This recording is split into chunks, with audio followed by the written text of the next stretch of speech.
நான் உங்கள் முத்துக்குமாரி. இந்த வீடியோவில் நாம் 12 ராசிக்கான மார்ச் மாத ராசி பலன் பார்த்துட்ருக்கோம். ஸோ இந்த வரிசையில் நம்ம பார்க்க போகிற ராசி விருச்சிக ராசி. பார்க்குறதுக்கு முன்னாடி நம்ம சேனலை நீங்கள் சப்ஸ்கிரைப் பண்ணலைன்னா சப்ஸ்கிரைப் பண்ணிக்கோங்க. பெல் ஐக்கானை ப்ரெஸ் பண்ணிக்கோங்க. அதில் ஆல் அப்படின்னு ஒரு ஆப்ஷன் இருக்குது, அதையும் மறக்காமல் கொடுத்துக்கோங்க. அப்போ தான் நம்ம சேனலில் போடக்கூடிய எல்லா வீடியோஸும் உங்களுக்கு ப்ராப்பராக நோட்டிஃபை ஆகும். ஓகே, விருச்சிக ராசிக்கு இந்த மந்த் எப்படி இருக்குது? இயர்லி ப்ரெடிக்ஷன்ஸ் பார்த்துட்டோம். மார்ச் மாதத்தில் 4 கோள்கள் டிரான்சிட் ஆகுது. மாத கோள்கள்னு சொல்லுவோம். சூரியன், செவ்வாய், சுக்கிரன், புதன், இந்த 4மே இந்த மாதம் டிரான்சிட் ஆகுது. ஸோ இந்த 4 டிரான்சிட் அது போக அந்த இயர்லி பிளானட்ஸோடு சேர்த்து கியூமுலேட்டிவாக என்ன மாதிரியான ப்ரெடிக்ஷன்ஸ் இருக்குது, என்ன மாதிரியான ஒரு பலனை விருச்சிக ராசிக்கு கொடுக்குது அப்படிங்கிறத நம்ம தெளிவாக இந்த வீடியோவில் பார்க்க போகிறோம். ராசிநாதன் செவ்வாய் மந்தோட பிகினிங்லே இருக்கிறது மகரத்தில் உச்சமாக இருக்கிறாரு. ஆனால் second half of the month கும்பம் போகிறாரு. ஓகே, அப்போ ராசிநாதன் செவ்வாய் ரொம்ப உச்சமாக தானே இருக்கிறாரு, ஒரு நல்ல விஷயம் தானே. அப்படின்னா 3ஆம் இடம்ங்கிறது ஸ்திர ராசிக்கு பாதகஸ்தானம். அங்கே தான் உங்கள் ராசிநாதன் உச்சமாக இருக்கிறாரு. அது போக 4ஆம் இடத்துல சனியோடு சேர்ந்து அந்த செவ்வாய் பாவத்துவமாக போகிறாரு. அப்போது இந்த மந்தில் உங்கள் ராசிநாதன் டிஸ்டர்ப்டாக தான் இருக்கிறாரு. பட் அவர் டிஸ்டர்ப்டாக இருக்கிறாருன்னா அவர் ஒருத்தர் மட்டுமே பிளானட் கிடையாது. அது போக இன்னொரு என்டையர் 8 பிளானட்ஸ் இருக்குது. அந்த பிளானட்ஸில் இப்போ குரு ரொம்ப பாசிட்டிவ் தான். ஈவன் இப்போ உங்களுக்கு 6ஆம் இடத்துலேயே குரு இருந்தாலுமே அவர் பார்க்கக்கூடிய ஆஸ்பெக்ட் பண்ணக்கூடிய இடங்கள் ரொம்ப நல்லாயிருக்கு. ராசிநாதனோட வீட்டில் குரு இருக்கிறாரு, அது ஒரு நல்ல விஷயம். 6ஆம் இடத்துல இருக்கிறதுனால கொஞ்சம் எதிரி தொல்லைகள்ங்கிறது ரொம்ப வலுவாக தான் இருக்குது. அதை நீங்கள் மேனேஜ் பண்ண முடியும். ஏன்னா செவ்வாய் இன்னும் 2 மாதம் டிஸ்ட்ரெஸ்டாக இருக்கிறாரு. அதுக்கப்புறம் அவர் நல்ல இடத்துக்கு தான் போக போகிறாரு. ஸோ அதுலேருந்து உங்களால் கண்டிப்பாக அந்த விஷயங்களெல்லாம் மேனேஜ் பண்ண முடியும். இந்த மாதத்தில் எடுத்துக்கிட்டிங்கன்னா நிறைய விஷயங்களில் நீங்கள் கவனமாக தான் இருக்க வேண்டியது இருக்குது. குருவை தவிர்த்து வேறு எந்த பிளானட்டும் ரொம்ப பாசிட்டிவ்னு சொல்கிறதுக்கான வழி இல்லை. புதனும் போய் ராகுவோட சேர்றாரு, லாபஸ்தானாதிபதியும் போய் ராகுவோட சேர்றாரு. குருவோட ஆஸ்பெக்ட்ஸ் மட்டும்தான் கொஞ்சம் ஓரளவுக்கு சேஃப்கார்ட் பண்ணுது உங்களை. மே மந்த்துக்கு அப்புறம் குரு பயிற்சிக்கு அப்புறம் என்டையர்லி ரொம்ப நல்லா இருக்க போகுது. ஸோ ஒவ்வொரு செக்டாருக்கா இந்த மாதம் எப்படி இருக்குங்கிறத பார்த்துடலாம். ஃபஸ்ட்டு தொழில் ஸ்தானத்தில் சுபகிரகமான குரு இருக்கிறார் இல்லையா. ஸோ நம்ம நினைப்போம் 6 நாளே ரொம்ப நெகட்டிவ் தானே, ஏன்னா 6ல் குரு இருக்கிறது நல்லதுன்னு சொல்கிறாங்கன்னு. ஒரு காம்படிட்டிவ் எக்ஸாமில் ஜெயிக்கிறது, எடுக்கிற முயற்சிகளில் வெற்றி அடைகிறது, அதே மாதிரி தொழிலில் ஜெயிக்கிறது, இதுக்கெல்லாம் 6ஆம் இடத்துல ஒரு சுபகிரகம் இருக்கிறது ரொம்ப அவசியம். ஸோ அதே மாதிரி எதிரிகளை கொடுக்கக்கூடியதும் அந்த இடம் தான். எதிரி இருந்தால் தானே நம்மளும் ஜெயிக்க முடியும், அதில் எந்த தப்பும் இல்லையே.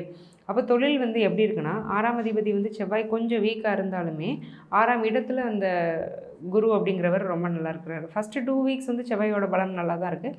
லாஸ்ட் 2 வீக்ஸ் தான் வீக் ஆகுறாரு. அப்போ என்ன அர்த்தம்னா, ஃபஸ்ட்டு 2 வீக்ஸ் தொழிலில் முக்கியமான முடிவு எடுக்கலாம். புதுசாக ஏதாவது பிஸ்னஸ் ஸ்டார்ட் பண்ணுமா பண்ணலாம், பிஸ்னஸை எக்ஸ்பேண்ட் பண்ணுமா பண்ணலாம். பார்ட்னர்ஷிப்குள்ளே போகிறீங்கன்னா மட்டும் கொஞ்சம் கவனம் தேவை.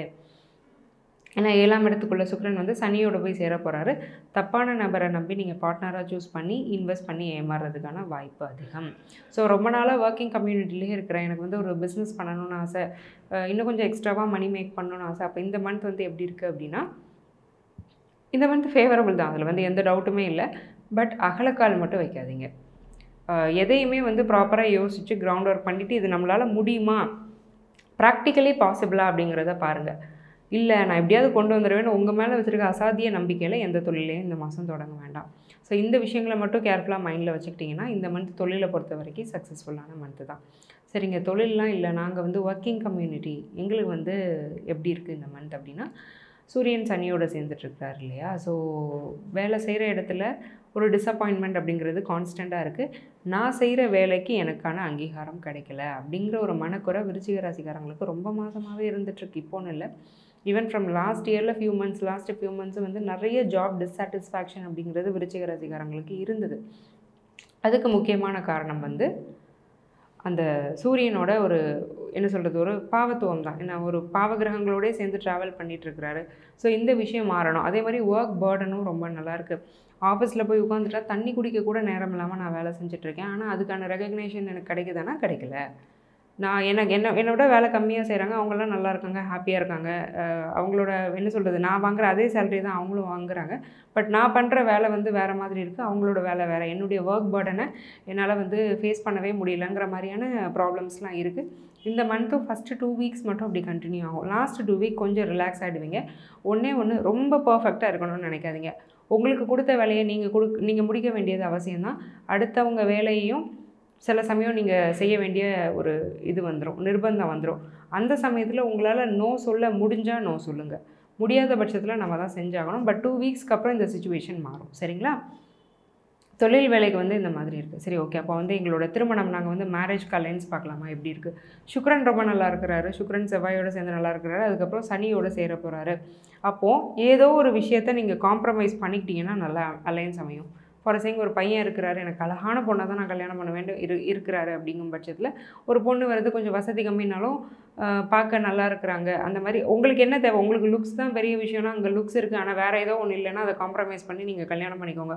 இல்லை எனக்கு நல்ல பொண்ணு தான் வேணும், அவள் வந்து பார்க்க லுக்ஸ் எப்படி இருந்தாலும் பரவாயில்ல, ஃபேமிலி பேக்ரவுண்ட் எப்படி இருந்தாலும் பரவாயில்ல, ஃபினான்ஷியலி அவங்க எப்படி இருந்தாலும் பரவாயில்லன்னு நீங்கள் நினைக்கிறீங்கன்னா அந்த நல்ல கேரக்டர் உள்ள பொண்ணு வரும்போது மேபி உங்கள் வீட்டில் உள்ள யாருமே அந்த வீட்டில் ஏதோ வசதி இல்லையே, பணம் இல்லையேன்னு சொன்னாலுமே நீங்கள் கொஞ்சம் உங்கள் வீட்டு பெரியவங்ககிட்ட பேசி என்னுடைய தேவை அந்த பொண்ணுடைய கேரக்டர் தான், என்ன நல்லா பார்த்துக்கக்கூடிய ஒரு குணம் இருந்தால் போதுங்கிற மாதிரி சொல்லி காம்ப்ரமைஸ் பண்ணி அந்த அலைன்ஸை சூஸ் பண்ணிக்கோங்க.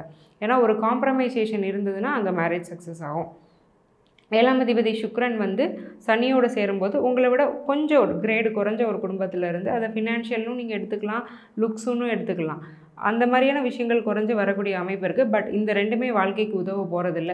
வாழ்க்கைக்கு தேவை கம்பேனியன்ஷிப். அது கரெக்டாக இருக்கும் கண்டிப்பாக. அதில் வந்து நீங்கள் காம்ப்ரமைஸ் பண்ண வேண்டிய அவசியம் கிடையாது. ஸோ அப்போ நீங்கள் ஒரு லக்கி பர்சன் தானே. அப்படிப்பட்ட பார்ட்னரை நீங்கள் சூஸ் பண்ணிக்கலாம் கன்ஃபார்மாக. மேரேஜ்க்கு வந்து ரொம்ப நல்லாயிருக்கு. சரிங்க, நாங்கள் சைல்டு பர்த்துக்கு வந்து ட்ரை பண்ணிகிட்ருக்கோம். 5th Lord is in 6th house already. Jupiter வந்து 6ஆம் இடத்துல இருக்கிறாரு. ஆனாலும் ஒரு சுபகிரகம் தான். 5ல் ஆல்ரெடி ராகு. பொதுவாகவே குழந்தைகள் சம்மந்தப்பட்ட விஷயத்தில் பெருசாக பெனிஃபிட் ஆகலை விருச்சிக ராசிக்காரங்க. பிறந்த குழந்தைங்கனாலுமே அவங்களால நிறைய டிசப்பாயின்மெண்ட்ஸ் இருக்குது. இப்போ புதன் வந்து அங்கே போய் சேர போகிறாரு. லாபஸ்தானாதிபதி சேர்றதுனால கண்டிப்பாக நீங்கள் ட்ரீட்மெண்ட் போயிட்டு இருந்தீங்கன்னா அந்த ட்ரீட்மெண்ட் சக்ஸஸ் ஆகிறதுக்கான பிராப்தம் இந்த மாதம் மார்ச் 7ஆம் தேதிக்கு மேலே இருக்குது.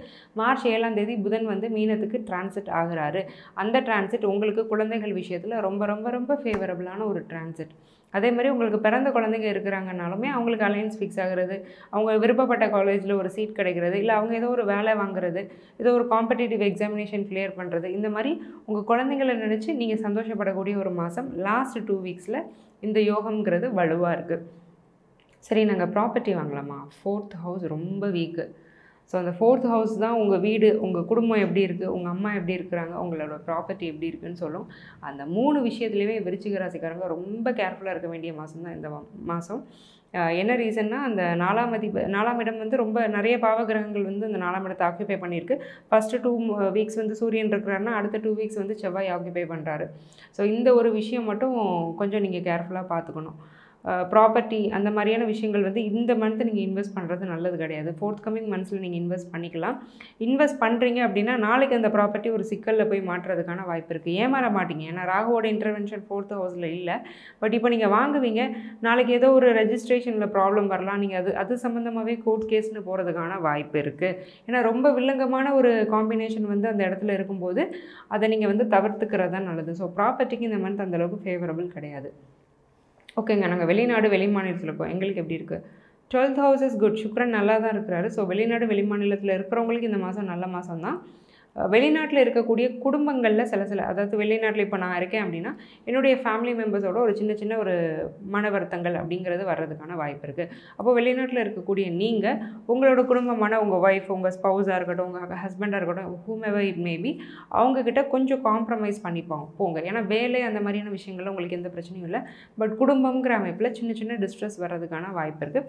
குடும்பத்தை பிரிஞ்சு நீங்கள் வெளிநாட்டில் இருக்கிறீங்க அப்படின்னாலுமே ஒரு ஹோம் சிக் ஆகிறது, ஃபேமிலியை மிஸ் பண்ணுறது, வீட்டு சாப்பாடை மிஸ் பண்ணுறது, இந்த மாதிரியான பிரச்சனைகள் வரும். மற்றபடி மேஜராக எந்த ப்ராப்ளமும் இல்லை. ஃபாரினில் இருக்கக்கூடிய விருச்சிக ராசிக்காரங்கள் நல்லா தான் இருக்க போகிறீங்க. சரி, ஓகே. ஸ்டூடெண்ட்ஸுக்கு எப்படி இருக்கும்? எஜுகேஷன் இந்த எப்படி இருக்குது? 4ஆம் இடத்துல 4 பாவகிரகங்கள். So school drop outs, college drop outs அந்த மாதிரியெல்லாம் இந்த மந்த் ஆகிறதுக்கு வாய்ப்பு இருக்குது. ரொம்ப படிப்பில் குழந்தைங்க, அதாவது உங்களுடைய குழந்தைங்க இல்லை, ஒரு சின்ன குழந்தையா இருக்குது, அது வந்து விருச்சிக ராசியில் இருக்குது, அப்பா அம்மா இந்த வீடியோவை பார்த்துட்ருக்கீங்கன்னா அந்த மாதிரி எண்ணம் வந்து குழந்தைங்க மனசில் வர்றதுக்கு வாய்ப்பு இருக்குது. ஏற்கனவே பையன் படிக்க மாட்டேன், ஸ்கூல் போக மாட்டேன், எனக்கு படிக்கவே பிடிக்கலன்னு சொல்லிட்டு இருக்கிறாரு அப்படின்னா இந்த மந்த் அதில் இன்னும் கொஞ்சம் அடமெண்ட்டாக இருக்க வாய்ப்பு இருக்குது. இந்த மாதம் மட்டும் எப்படியாவது கம்பல் பண்ணி ஸ்கூல் போக வைங்க. எந்த முடிவும் இப்போதைக்கு எடுத்துட வேணாம். ஸோ அதை ஃப்யூச்சரில் அவங்களோட ஜாதகத்தையும் கூட நீங்கள் கன்சல்ட் பண்ணிக்கலாம். ஏதாவது ப்ராப்ளம்ஸ் வந்து ரொம்ப அதிகமாக இருக்குது, ஸ்டடீஸில் நிறைய அப்டக்கிள்ஸ் வந்துகிட்டே இருக்குன்னா, ஏன்னா ஸ்டடீஸ்க்கு விருச்சிக ராசியை பொறுத்த வரைக்கும் அந்தளவுக்கு ஃபேவரபுளாக இல்லை இந்த மந்த்து. பட் ஃபோர்த்கமிங் மந்த்ஸ்லாம் நல்லா இருக்குது. இந்த சுச்சுவேஷன் மாறும் கண்டிப்பாக. மே மந்த்துக்கு அப்புறம் இது கண்டிப்பாக மாறும். ஏன்னா ஜூபிட்டர் டிரான்சிட் வந்து ரொம்ப பெனிஃபிட்டாக இருக்கக்கூடிய ராசிகளில் ஒன்று வந்து விருச்சிக ராசி. அப்போ குரு வந்து என்னைக்கு மே 1ஆம் தேதி வந்து ரிஷபத்துக்கு டிரான்சிட் ஆகிறாரு. குருவுடைய பார்வை நேராக ராசிக்கு விழ போகுது. அப்போ அந்த நல்லபடியான மனமாற்றம்ங்கிறது அந்த குழந்தைகளுக்கு வரும். அது வரைக்கும் கொஞ்சம் பொறுமையாக தாக்கு பிடிச்சி கொண்டு போங்க. எக்ஸாமுக்கு படிக்கிறவங்களுக்கும் டிஸ்ட்ராக்ஷன்ஸ் இருக்குது, கொஞ்சம் சமாளித்து எல்லாத்தையும் மீறி நல்லா படிக்க ஸ்டார்ட் பண்ணுங்கள். சரி, எங்களுக்கு ஹெல்த் இஷ்யூஸ் எப்படி இருக்குமா? 6ஆம் அதிபதி செவ்வாய் சனியோடு சேரும்போது ஹெல்த் இஷ்யூஸுங்கிறது கண்டிப்பாக கொடுக்க தான் போகிறாரு. அதில் வந்து எந்த டவுட்டும் இல்லை. முக்கியமாக பிளட் ரிலேட்டடான ஹெல்த் இஷ்யூஸ், ஏதாவது பிளட் கவுண்ட் கம்மியாகிறது, அயன் டிஃபிஷியன்சி ஆகிறதுக்கான வாய்ப்பு இருக்குது. லேடிஸாக இருந்தீங்கன்னா மென்ஸ்ட்ரல் ப்ராப்ளம்ஸ் அல்லது மெனோபாஸ் டைமில் இருக்கிறீங்கன்னா மெனோபாஸ் ஆகிறதுக்கு அதுக்கு வந்து சில விஷயங்கள் வந்து நம்ம ஒரு லேடிஸ்க்கு இருக்கும், சில பிரச்சனைகள் இருக்கும். அந்த மெனோபாஸ் சம்மந்தமான பிளட் ரிலேட்டட் இஷ்யூஸ் வந்து நிறையா இருக்கிறதுக்கான வாய்ப்பு இருக்குது. ஹெல்த்தை நல்லா பார்த்துக்கோங்க, நல்லா சாப்பிடுங்க, ஹெல்த்தியாக சாப்பிடுங்க. That is very important. So விருச்சிகத்துக்கு வந்து நம்ம நிறைய பாசிட்டிவ்ஸும் பார்த்தோம், நெகட்டிவ்ஸும் பார்த்தோம். ஓவராலாக நம்ம இப்போ பார்த்தது வெறும் ஜென்ரல் ப்ரெடிக்ஷன்ஸ் தான், அதாவது ஒரு பொது பலன் தான். நீங்கள் யார் அப்படிங்கிறத உங்கள் ஜாதகம் தான் சொல்லும். உங்கள் ஜாதகம் வந்து ரொம்ப யூனிக்கான விஷயம். ஸோ உங்கள் ஜாதகத்தோட என்டையர் ப்ரெடிக்ஷன்ஸ் வேணும் அப்படிங்கும் பட்சத்தில் என்ன காண்டாக்ட் பண்ணி என்னுடைய அப்பாயின்மெண்ட்டை நீங்கள் புக் பண்ணிக்கோங்க. துல்லியமான ப்ரெடிக்ஷன்ஸ், வெரி வெரி சிம்பிள் ரெமெடிஸோடு நான் உங்களுக்கு சஜஸ்ட் பண்ணுவேன். அதனால் பெனிஃபிட்டான கிளைண்ட்ஸ் வந்து என் நம்பர் ஆஃப் கிளைண்ட்ஸ், அந்த வரிசையில் நீங்களும் பெனிஃபிட் ஆகணும்னு நான் வேண்டிக்கிறேன். ஆல் த வெரி பெஸ்ட் விருச்சிகம். நன்றி, வணக்கம்.